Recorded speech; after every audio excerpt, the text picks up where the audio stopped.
বন্ধুরা, আমার বিচ্ছু ভাই চ্যানেলে আপনাদের স্বাগত জানাই। আজ আমরা আপনাদেরকে এমন একটি ঘটনা সম্বন্ধে বলবো যেটা রামায়ণের সাথে যুক্ত। হ্যাঁ, ঠিকই শুনেছেন, রামায়ণের সাথে যুক্ত। আপনারা হয়তো অনেকে রামায়ণ পড়েছেন, আবার অনেকে হয়তো দূরদর্শনেও দেখেছেন। আজকের আলোচ্য বিষয় হলো সেই রামায়ণকে নিয়ে। প্রভু শ্রী রামচন্দ্র যখন মাতা সীতাকে খোঁজার জন্য সমুদ্র সৈকতের ওপর বানর সেনা দ্বারা একটি সেতু নির্মাণ করেন, যা পরবর্তীকালে রাম সেতু নামে পরিচিত হয়। যেমন কি আপনারা সকলেই জানেন যে এই সেতুটি নির্মিত হয়েছিল পাথরের দ্বারা এবং বলা হয়েছিল এই পাথরগুলির ওপর প্রভু শ্রী রামচন্দ্রের নাম লিখলে জলে ডুবে যাবে না, বরং জলের ওপরেই ভাসবে। আর হয়েছিল ঠিক এমনই। আপনাদের সুবিধার্থে বলে দিই, এই সেতুটি বানাতে সময় লেগেছিল মাত্র 5 দিন। কথিত আছে যে এই সেতুটির লম্বাই প্রায় 30 কিলোমিটার এবং চওড়াই প্রায় 3 কিলোমিটার এবং চওড়াই প্রায় 3 কিলোমিটার পর্যন্ত বিস্তৃত। এখন এই সেতুকে আদম সেতু নামে জানা যায়। কিন্তু এখন কথা হচ্ছে, এই সেতুর পাথর কেন জলে ভাসে? বিজ্ঞানীরা মনে করেন এই সেতু তৈরির সময় যে পাথর ব্যবহার করা হয়েছে সেই পাথরের নাম পিউমিস। এটি হলো পৃথিবীর একমাত্র পাথর যেটি জলের ওপরেও ভাসে।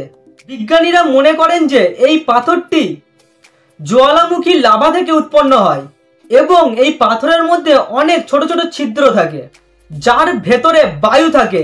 এই কারণেই পাথরটি জলে ডুবে যায় না, বরং জলের ওপরে ভাসমান অবস্থায় থাকে। ত্রেতা যুগে তৈরি করা এই রাম সেতু নিয়ে অনেকের অনেক মতামত আছে। তখনকার সময়ে এই ব্রিজ তৈরি করা হয়, আর এখনকার বিজ্ঞানীরা সেই পাথর কেন জলে ভাসে তার কারণ খুঁজে বার করে।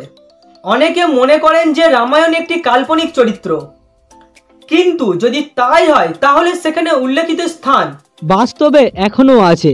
তোমরা যদি গুগল ম্যাপে সার্চ করো রাম সেতু বলে, তাহলে তোমরা ঠিক এরকম একটা জিনিস দেখতে পাবে, যেখানে তোমরা দেখতে পাচ্ছ ভারত আর শ্রীলঙ্কার মাঝে ছোট ছোট ডট ডট ডট ডট দেওয়া আছে, আর এটা হচ্ছে আমার লোকেশান।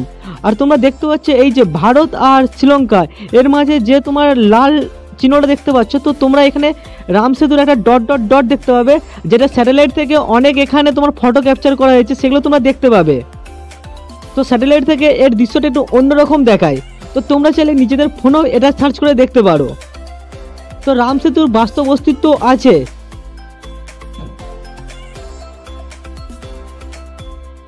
রামায়ণে যেখানে বলা হয়েছিল যে একটি রাম সেতু তৈরি করা হয়েছে, সেটার কিন্তু আমরা বাস্তব অস্তিত্ব পেয়েছি। তাহলে আমরা এটা ভাবতেই পারি যে পুরোপুরি ভাবে রামায়ণ কিন্তু কাল্পনিক না। রামায়ণ কাল্পনিক কি কাল্পনিক না, এই বিষয়ে তোমাদের কি মতামত তা অবশ্যই আমাকে কমেন্টে জানাও, আর অবশ্যই ভিডিওটা শেয়ার করো। সবাই ভালো থাকো, সুস্থ থাকো।